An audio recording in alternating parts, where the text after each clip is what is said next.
What is up, guys? Welcome back to the channel. I hope everybody's staying safe out there. We're basically in a situation that not many of us have experienced, and it's crazy. I've been washing my hands so frequently that my high school notes reappeared. Anyways, on the last episode, I answered your question on why I hesitated to buy a Subaru Wrx Sti. A lot of people might think that the EJ motor isn't the best platform, and that's just because they aren't built properly. So the Wrx Sti, the EJ motor, has been used for over 20 years. And in 20 years, we figured it out. In this week's episode, I show you how to build an ultra reliable, bulletproof Wrx Sti. Let's go.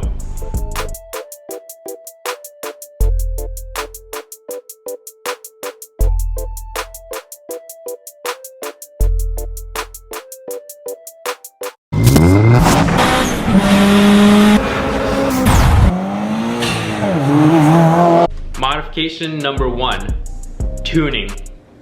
The Cobb access port is essential for the daily driver, the enthusiast who wants to make 500 horsepower, or the high-powered drag vehicle trying to make 800 to 1000 horsepower. For the everyday driver, the Cobb access port provides real-time air-fuel ratios and real-time boost levels. This will ultimately help you better monitor your car and give you the opportunity to tune your car for the performance driver who wants to add an intake, downpipe, exhaust, basically go full bolt-ons.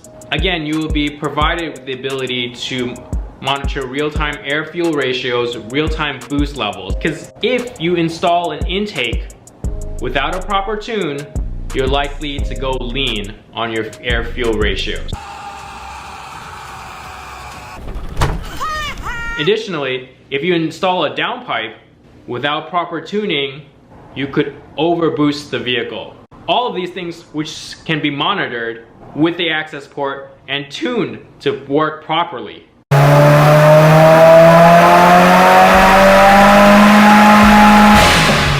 And for the high-powered drag vehicle, it's a no-brainer. You need to tune your car. You need to tune your car for whatever parts you're adding to the car. Number 2, forged pistons and rods. Now, number 2 is a recommendation I would make for the daily driver, the enthusiast, and the high-powered drag vehicle. Remember, this is about building your EJ motor to be super, ultra reliable. We all know that the EJ suffers from ringland failure.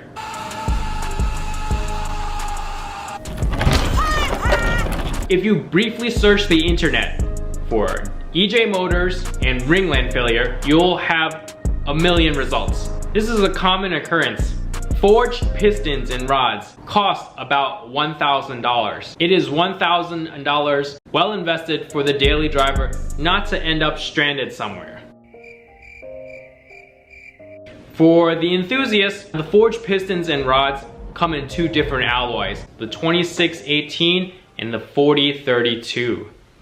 The 2618 can withstand more abuse, but has the potential to expand under heat. The 4032 won't take as much abuse, also won't expand. I would recommend the 4032 alloy pistons and rods for the enthusiast trying to make under 550 horsepower. Now, for the ultimate drag king, I would recommend the 2618 because they can take way more abuse and you can run a looser tolerance. In addition to forged pistons and rods, I would recommend sleeving the motor. And this involves boring out the stock sleeves and putting in iron sleeves.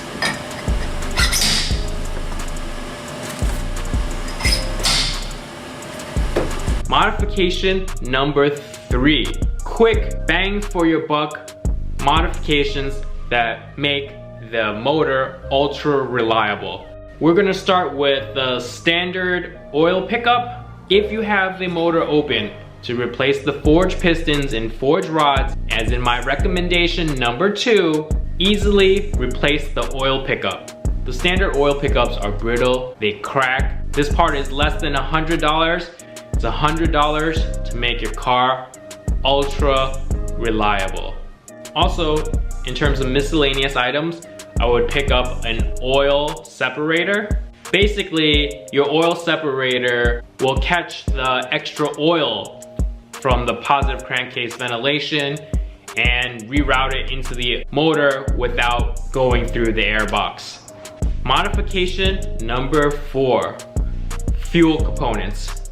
Now this, I would not recommend for the daily driver, but for the enthusiast and the drag king, I would definitely recommend you want to start with at least a Subaru 450 or a fuel pump compatible with E85.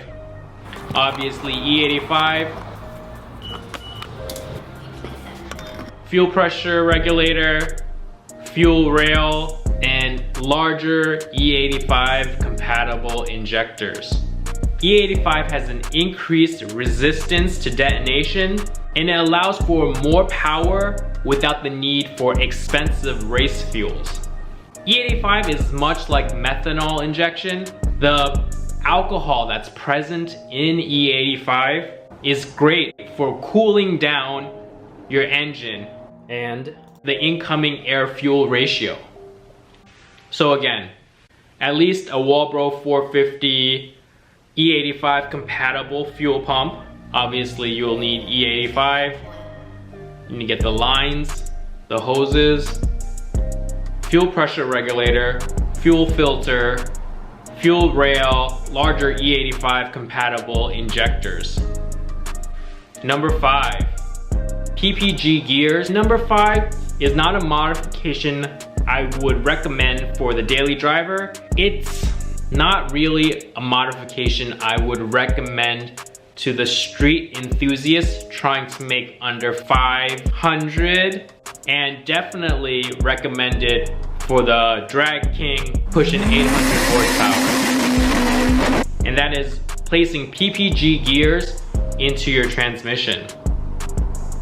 PPG gears are basically larger, hardened gears to ensure that the transmission can take high amounts of horsepower. Now, the transmission gears I would not recommend for the daily driver. I would not recommend for the street enthusiast who's trying to make under 550 horsepower. And it's definitely recommended for the race drag king. Now back to the street enthusiast, I would say if you're trying to make under 550 horsepower, you do not necessarily need to build your transmission. But again, if you're going for ultra reliable, bulletproof, and you just have the extra cash, I would say, why not? And for the drag king, definitely do PPG gears. They're drop-in gears, they're hardened drop-in gears. That would be the minimum. And if you want to go crazy, you can always get a sequential dog box. Well, there you have it. There's my top 5 mods to make your Subaru WRX STI ultra bulletproof reliable. Thank you for watching to the end of this video. I hope this video helps you, and don't forget to like, comment, and subscribe. Peace.